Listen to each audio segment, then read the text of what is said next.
Kelly. No, I don't know. Okay. So, I'll start with that later, mate. After a few drinks, I'll be okay. We'll talk about it. Okay, so should I just introduce myself, the character? So, hello, I'm George Young, and I play Dr. Victor Cannerts on Containment. Yeah. Fire away.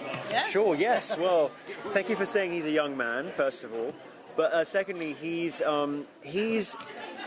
stuck within the confined quarantine area, and it's the weight of basically the world is on his shoulders, trying to investigate what this virus is all about, where the source of it is, and ultimately find a cure. You know, I mean, that's the end goal for Dr. Cannerts. He's the most qualified person within the quarantine area to actually discover information about it, and his connection. He's talking about relationships. I overheard. You know, he's trying to disseminate that information to Dr. Lommers, Claudia Black's character, who's way high up in the government hierarchy. I mean, it's Dr. Cannerts's. My character makes that controversial call to enforce the quarantine in the first episode. It's not really a spoiler, but it's Dr. Lommers who basically actions it. So I tell Dr. Lommers, you know, it's got to that scale. So that is stressful in itself. You have to make that decision and piss off a lot of people. Basically, you know, so one street away, you know, you're safe. You're not in the quarantined area, and one street you're not. And I actually just love the fact that people will be watching this, going, "Wow, this is all." Very real.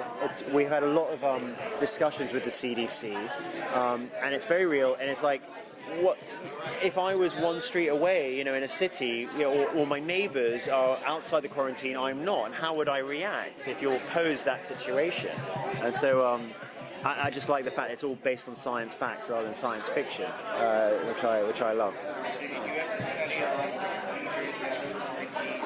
I'm now a fully qualified doctor. No, I did have to. The members of the CDC were there. I mean, we were in Atlanta. I mean, we had the advantage of being right there with the CDC. We talked to members of the CDC, especially I did, because I had to get a bit of like virus 101, you know, epidemic 101, and just so you'll see in the first episode, if you haven't watched it, there's a lot of medical speak. I have to say, my role in the first episode is basically to push that story, to tell the audience what this virus is about, and to show it's a real thing.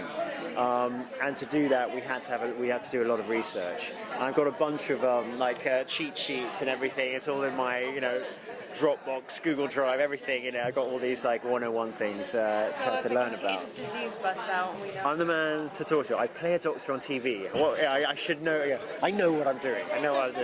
Yeah. Oh, I mean, it's being on a show like the CW and Julie Plec. I mean, it's just she's had such a great run of everything, and to have another show in the CW along with Matt and Chris, the showrunners who you just chatted to earlier. It's my first US show. I mean, it's my first year with a O1 visa. Got me to come here.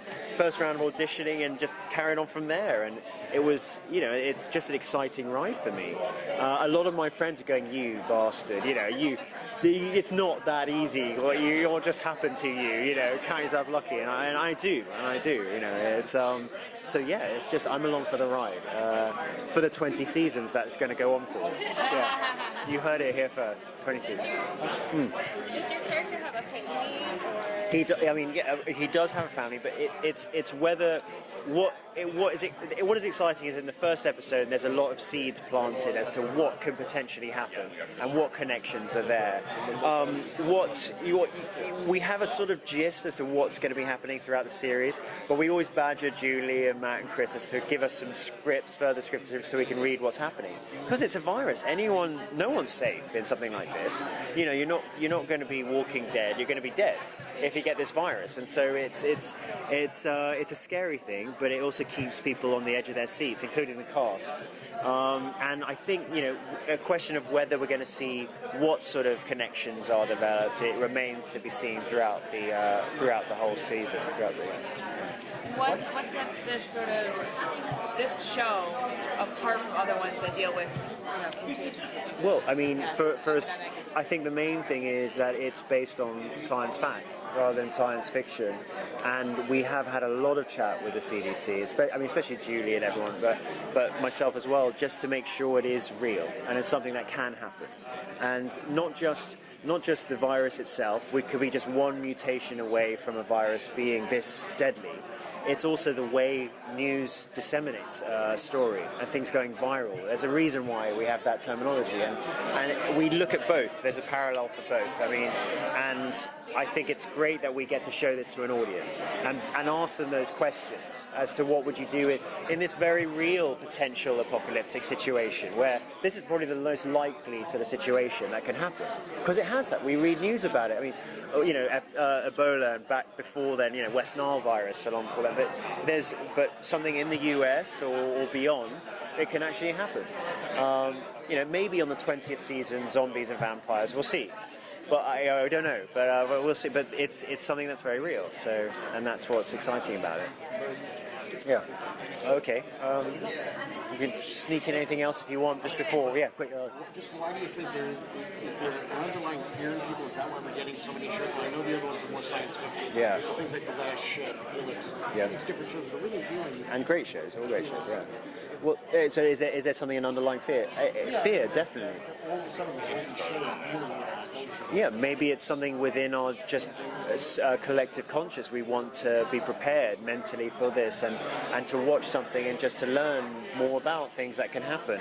And with this, you will. This is going to be an education in a very real potential apocalyptic event, an epidemic event. So, yeah, thanks a lot. Thank you. You've